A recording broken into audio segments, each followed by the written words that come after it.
আসসালামু আলাইকুম।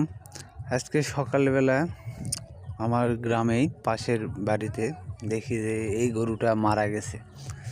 গরুটা মূলত শুনতেছি মানে শুনলাম আর কি যে 2-4 দিন থেকে গরুটা একটু অসুস্থ ছিল। আর মারা যাওয়ার আগে নাকি মুখ দিয়ে লালা পড়তেছিল গরুটার। তো মূলত কী অসুখ এটা তো জানা যায়নি। ডাক্তার চিকিৎসা করতেছে, গ্রাম্য ডাক্তারেরা চিকিৎসা পাতি দিয়েছে। তো তারপরেও গরুটাকে বাঁচানো যায়নি। গরুটার একটা বাচ্চা ছিল, বাচ্চাটাও মূলত ল্যাম্পি হয়েছিল। ল্যাম্পি ভালো হয়েছে, বাচ্চাটাও ছোট ছিল।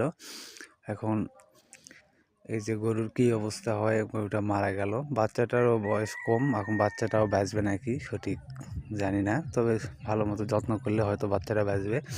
তো গরুটা মোটামুটি ভিডিওতে আপনারা দেখতে পাচ্ছেন নাকি অনেক বড় ছিল। গরুটা মারা যাওয়াতে তাদের পরিবার